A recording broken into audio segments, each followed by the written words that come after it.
Welcome to the Menopause Unplugged podcast with me, your host, Nikki Oliveira. On this podcast, we will hear from women who are navigating the challenging and transformative journey of perimenopause and menopause.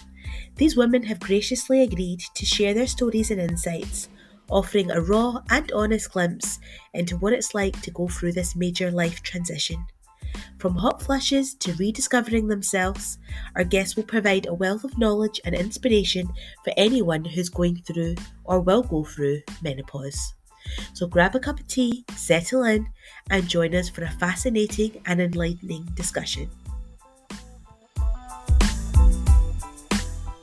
Hello and welcome to the Menopause Unplugged podcast with me, your host, Nikki Oliveira. Today in the studio, I have the pleasure of Petra's company. How you doing, Petra? Okay? I'm great. Thank you for inviting me, Nikki. Yeah, pleasure as always. So today, Petra, we're going to talk about your own menopause experience. So talk to us a little bit about how it all came about. So I am 57 years old and I'm 8 years into my postmenopause. So what that tells you is that I went into my menopause naturally, normally, as they say, but went into it a little bit earlier than the people around me. So rather than entering into perimenopause and menopause around about, say, 48, 50, 51, I really started to notice the shifts in my hormones and how I was feeling around about the age of 43. Okay. Now, we need to rewind because that's a long time ago. Yeah. Back in those days, I call them the dark ages. Back in those days, the M word was taboo. So you didn't mention the M word. You didn't talk to your girlfriends about the M word. Even my sister was like, mm-mm. And unfortunately, my mother had sadly passed away while I was going through my perimenopause. I didn't want to talk to my husband because I thought, like many women who go into perimenopause, I'm too young. I'm not ready for this.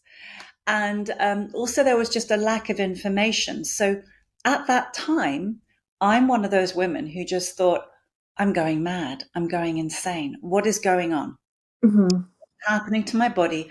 What's happening to my brain? Why am I feeling hot, sweaty, angry, irritable, brain fog, anxiety, heart palpitations? And why have I looked at the man lying next to me in bed and decided, I don't want to sleep with you. I want you to go to another room, you know? And I think a lot of women will recognize that symptom of looking at the person sleeping very comfortably while you're awake having a hot flush and just think, hold on, you're breathing too loud. You know? Yes. So I had a full range of symptoms and remember that I've had a long perimenopause, menopause transition. I'm now 8 years into my postmenopause. And so I've really experienced a whole range of symptoms. You name it, I've had it. I've had almost all of the 34 main symptoms of the menopause. And some people might think, well, hold on, you practice yoga. Why would you still experience those symptoms? Yeah. And the reason is, well, number one, I see it as a blessing because now I feel I have insight and can support the women who come to my classes and the yoga teachers who train in menopause yoga with me. Yeah. But at the time, I was really on my own. So I went to my doctor and I said, I'm having hot flushes. I know that these are menopause symptoms. And they went, okay, we'll do a blood test. Yes, you're in your perimenopause. Goodbye. And I said, well, isn't there something you can do for me? But Right. back in those days, Nikki, doctors were very loath, very reluctant to prescribe HRT because of the health scares around breast cancer. Yeah. Doctors did not have any menopause training, so they didn't have anything else they could offer you. Right. And so all they said was, off you go, come back later if you have any big issues. And that wasn't helpful. So I'd actually said, is there a support group, someone I can talk to? Because I feel a bit lonely and sad that this is happening to me now, and none of my friends or family are going through this. No, there's nothing. Is there a nutritionist, a herbal therapist, anyone who can give me some support? No, there's nothing. No. And even when I looked to the yoga world, there was nothing. And I was really surprised by that. Apart from a couple of yoga poses in a book by a famous teacher called Gita Iyengar, Mm-hmm. in called Yoga, a Gem for Women. Apart from that, I think it was like one page. That was it. Wow. So what I did, Nikki, which is probably what you did and what many women have done over the past 15 years, is I did my own research. Yeah. Needed to help myself. So I looked for books online. Can you believe, Nikki, back in those days, Facebook was not a big thing. Uh, No. and even buying books online was kind of a new thing. But I looked all over the world and I bought books as wherever I could find them to try and educate myself. And it took time. But like you, I just decided, hold on. If I'm seeking out this information, Yeah. then there must be other women who also need this support. Sure. And that's when it came to me. I actually got a little bit angry. Maybe it was a little bit of menopause rage or irritability, but I got angry. I felt there was an injustice that women needed a one-stop shop, a Yeah. place to come and get all this information. And why was there no support? Mm. So out of that developed menopause yoga. And it took me many years to develop it, try and test it out with other women, Yeah. get feedback, tweak and change it. And then we had a whole program, which I'm happy to say I now teach worldwide and I train other teachers. Yeah. Oh, so good, Petra. I love it. Absolutely love that. But yeah, I think many amazing things in the menopause space have, come out of why isn't there this, and why isn't there that? And there's so many women who've, like yourself, have felt lonely through this transition and started their own, menopause cafes and things like that. Just because there's nothing in their local area, Yeah, yeah. help. And it is really sad. It is getting better, but I think there needs to still be much more done, for sure. What's really interesting is now obviously we have podcasts like yours so people can just listen in, get some information, be part of the conversation. There are lots of Facebook groups out there where people are chatting and actually sharing information and having women support other women is an essential and wonderful part of the menopause.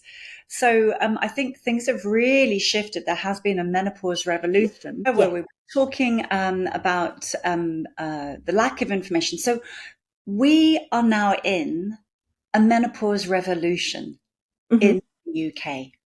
And what's fascinating, because I work with people all over the world, what's fascinating is that countries like America, Australia, New Zealand, even India, Far East, Middle East, they are looking to the UK for expertise and information. So Wonderful. UK is actually the center of this revolution and it's rippling out all over the world, which is really interesting because then we're starting to hear the voices of women in other cultures as well as other countries. It's very exciting, Nikki. Have you noticed it? Do you know, I think looking at social media, I think everybody that I personally, from the menopause coaching platforms on social media follow are all UK. They are all UK based. Yes. I hadn't really thought about it like that. But it is changing. And Yeah. the work that I do, so I train other yoga teachers to teach menopause yoga. Hmm. I go all around the world running courses, but I've just been in Bali recently, which was great because we had teachers from the Middle East, Malaysia, Australia, New Zealand coming. But we also have online courses, and then these teachers are getting trained up to teach it in their local areas. So Mm. there's this ripple effect, and it is really exciting. I've recently been training teachers in Japan. Oh, Uh, wow. yes, I haven't had the opportunity to go there. It was just online. But what's really interesting, Nikki, is that in Western countries like the UK, we often have this cultural mythology that Mm. women in India, Japan, China don't have a menopause. It's so interesting because actually, if we bother to actually ask women in these countries, do you have a menopause? Do you have symptoms? Do you Mm. struggle? Yes, they do. Of course they do. What's wonderful is we're all just women worldwide. No matter what your ethnicity, your language, your culture, we all have a menopause and we all have symptoms. Yeah, But what is different is that in the UK, we're talking about it. yeah, And in other countries, it is still quite taboo. yeah. I think that's the biggest thing. Yeah, menopause doesn't discriminate against anybody. But it's what's socially acceptable, isn't it? Like culturally. I myself have an Indian background. Both my parents are from India, and yeah, I can see how, like, because there's not even a word for menopause in the Punjabi language, which is interesting. I think that the words that they use are more around like infertility, like Mm. um almost like barren, which is crazy. And I know there's a lot of Asian women who are now, doctors and so on, who are now quite active in that movement to kind of help these cultures. So people, like ladies in these cultures, sorry. So Yeah. yeah, um, And it's interesting from Indian Ayurveda. So yoga is a branch of something called Ayurveda. Ayurveda, as you may know from your mhm, parents, is the health and well-being system that comes from India. And there are mhm, modern doctors, Ayurvedic doctors. I saw one just recently who will prescribe herbal remedies, etc., and exercise and meditation, just like you would go to a doctor, your GP in the UK. yeah, So it's very professional, very organized, but rooted in centuries old practices. mhm, And in Ayurveda, they see that the menopause, perimenopause, menopause is not a sickness, not an illness, but it is an imbalance. An yeah, imbalance in your hormones that will eventually lead to you becoming more what they call vata, but mhm, they celebrate Vata as the age of the wise woman. So it's not to be feared and be afraid, but in the perimenopause transition, there can be this imbalance in your energy within your body. And what they say is what you bring into your perimenopause gets amplified. mm, So okay, if you're someone who is leading a life which is too much pushing, forcing, active, not resting, yeah, then you're more likely to get more irritable and angry, to get hot flushes, and to get burnout and fatigue. yeah, Similarly, if you're someone who is quite sluggish, not so active, you might find that you get more depressed, more weight gain, more social withdrawal. And if mhm, someone who is an overthinker, thinking, worrying, doesn't sleep well, then that's going to get worse, and you might find yourself having more anxiety, heart palpitations, etc. So even though it's not seen as a sickness, what they see is this imbalance, and they're always saying, bring your body back into balance because when we're in equilibrium, our body can function well. I've lost you there. I've lost your image, Nikki. That's okay. I can still hear you, Petra, so we're good. Good. It might be playing catch up. But yeah, So, that's really interesting because I think even from I mean, I focus a lot on, menopause fat loss in my practice of personal training. And I talk a lot about that with clients about your body needs to come into balance. You can't be starving it, on these ridiculously low, calorie fads. It just does not work. Your body's a well-oiled machine. It's not going to release any sort of energy from the body if it's not in balance. So the fundamentals is what you have to look at first. It's your sleep, your hydration, your nutrition. Are you putting into your body what it needs to thrive? Which I think there's a lot of crossover with what you're saying. So no, totally agree. So with obviously you being going through your menopause transition for such a long time, were there any other particular challenges that you faced that you've managed to overcome? well, firstly, I think the biggest challenge was that there was no information. So I didn't understand what was happening. And even Mm, I sensed that the problems with my digestion and problems with sleeping and feeling overwhelmed and foggy headed, I sensed that these were linked to my perimenopause. But at the time, medical science hadn't made those connections.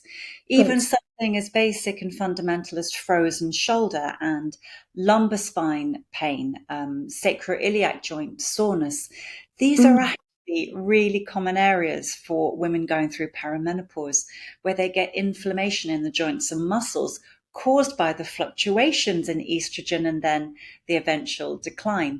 So I'd made that connection, but the doctors hadn't. And but I now know, we all know, that these are really common menopause symptoms. mm, So I struggled a lot with the physical symptoms. I struggled with the psychological symptoms because I was getting more anxious. I was getting more overwhelmed.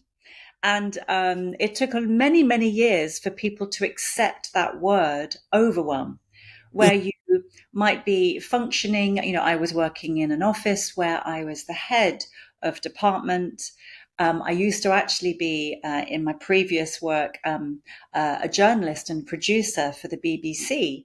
Oh And wow. I love my facts. I love knowledge and science. But I couldn't understand why I'm staring at my computer and I don't know what to do. It's going over my head. I can't remember what I'm supposed to do. All those things that we joke about, Yeah. in terms of I've gone to the fridge. What am I doing looking in the fridge? Now, Hmm. that's funny if you're at home, but when you're in the workplace in a position of responsibility, that feels like you can't do your job anymore. And we know, don't we, Nikki, that between 1 in 5, 1 in 10 women leave their jobs because they feel overwhelmed. And that's Yeah. what I did. I had been a part-time yoga teacher with a full-time job, and I had children at home I was looking after, but I just couldn't juggle it all. And I think that's one of the key things to remember about perimenopause, is that rather than pushing and forcing your way through, expecting yourself to just function the way you used to, you need to actually step back and let your body help itself to rebalance those hormones. Go through the transition of the perimenopause. And if you keep pushing and forcing, then it's going to get exhausted and isn't going to have that opportunity to find the new state of equilibrium and health. So my biggest mantra for women going through perimenopause is rest, do less, and reduce stress. Because Hmm. Nikki, when we are very, very stressed, we have high cortisol, high adrenaline. That's Yeah. going to affect our weight gain, preventing weight loss. It's going to affect our sleep, which also leads us to putting on more weight. Yeah. But that also affects our ability to work, brain fog, overwhelm, irritability. Yeah. So that's really the fundamental of the perimenopause is rest, do less, Mm-hmm. reduce stress. And then when you come into your postmenopause, as you and I know, women actually need to look after their bodies more in a physical way. So that means maintaining muscle strength, bone density, cardiovascular health, and mental alertness and sharpness. So actually, in our postmenopause, which I call second spring, like a Yeah. rebirth, a renewal in this postmenopause stage, at that stage of life, women really need to have a stronger yoga practice, which Mm-hmm. actually works really well with having a personal trainer or fitness program. Yes, absolutely. We'll talk a little bit more about that just now, shall we? So, I know you haven't really gone down you didn't need to go down the medical route then, Petra, did you? Because I know what you said before, it wasn't available to you because, doctors weren't educated enough, and, all of the articles and things that had gone on around HRT and the links to breast cancer and so on. Are you on any HRT now, or have you just managed to manage your symptoms really just through all the natural practices? Well, number one, menopause yoga brings together Western medical science, including medicine, and Eastern well-being, holistically Mm-hmm. in a whole person practice that also has this umbrella of women's empowerment. So that's really what menopause yoga is all about. And Mm. remember, I'm an ex-journalist, ex-producer. I used to be a head of department at a university. I like my facts as well as the spiritual, soulful practices of yoga. So Yeah. what I'd like to say here to your listeners is that there is a place for modern HRT. And I say modern because the new versions of hormone replacement therapy are so much safer than they were in the past. And they can benefit you in so many ways, not just in terms of your bones, your muscles, your heart, your brain, but also in terms of your relationships with yourself and other people. So do not chuck out HRT as an option. It can be really helpful. Mm. Now, I did take HRT for about 9 or 10 months, Okay. and I'm so happy I got the opportunity to take HRT. It was in a transitional time. I was actually in postmenopause at that stage, and I Okay. was struggling with some anxiety, mainly caused by a really upsetting bereavement, divorce, um, problems with my children's health. And then I left my job because I felt unable to cope. So at that time, for about 9 or 10 months, I took HRT and I had to beg my doctor. My doctor would not give it to me. I had to beg. And when I did take it, I felt so much better, Nikki, Wow. because I was in a time of um, upheaval, real Yeah. high levels of stress that were caused by the confluence of outside circumstances. And I Mm-hmm. think I want to put that out there to your listeners in that HRT nowadays is derived in the UK from natural sources. It's Yeah. derived from the wild yam. And do not throw that out as an option. You may not want to take it for the rest of your life, but it can really help you for periods of your life. And also, deciding to take it doesn't mean you have to continue. You can Mm. come off it. Yeah. So do keep that as a choice alongside healthy nutrition, Mm-hmm. exercise. I would obviously say yoga, meditation, and breathing as well, obviously. Yeah. So it did really help me. But that at that stage, Nikki, and I'm being really honest and open with your listeners, Mm. medical profession at that stage, when I was about 50, 51 years old, they said only take HRT for the shortest amount of time. So then once I'd rebalanced, become stable in my life, I came off it. Yeah. And that was also helpful because I got to see what the withdrawal symptoms were like for women coming off HRT. Yeah. But so since then, I haven't been on HRT. Mm-hmm. And I've been working with Ayurvedic herbs, supplements for things like vitamin D and the joints, magnesium, as well as exercise, reducing stress, etc., using my yoga practice. So I hope that's helpful for your listeners to hear.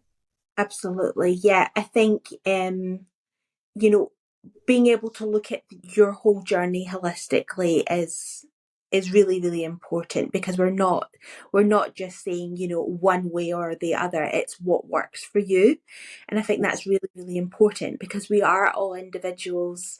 We are all experiencing wildly different, things in different circumstances. So yeah, That's right. very My life is not your life or another person's life. And HRT can really help alongside other practices. But what's so interesting is I've been specifically working with menopause and menopause yoga for over 13 years. wow. I've seen thousands of women in that time. And I can, like you, I can say that each woman's experience is going to be individual. Hmm. But what I'd like to also say is that, there are women out there who are not able to take HRT. And that's where, fitness, movement, nourishment through nutrition, and practices such as yoga and meditation can be so supportive, because not everyone can take HRT. Absolutely. So with your journey then, Petra, did you do much, did you have to make many significant changes to like your nutrition? Oh, yes. And remember that the normal menopause transition can last, 15 years. So Hmm. perimenopause upheaval, the time when your hormones are out of balance, really out of whack, changing from almost day to day, Yeah. that caused me severe digestive issues where my whole digestive tract got inflamed. I had Right. to take out sugar and wheat products. I had to remove dry hard foods such as nuts, seeds, crackers, those kinds of things. Right. In Ayurveda, they actually encourage a diet where the foods are cooked, uh, unctuous, warm, nutritious foods rather than dry, hard foods, Mm. which are harder to digest. But as I came through into my post menopause, that's when I started craving protein. And and I know Yeah. that's really what we need. I needed more green vegetables Yeah. because they've got phytoestrogens in them, Yeah. as well as lots of nutrition, as you know, Nikki, for your bones, your brain, your whole digestive system.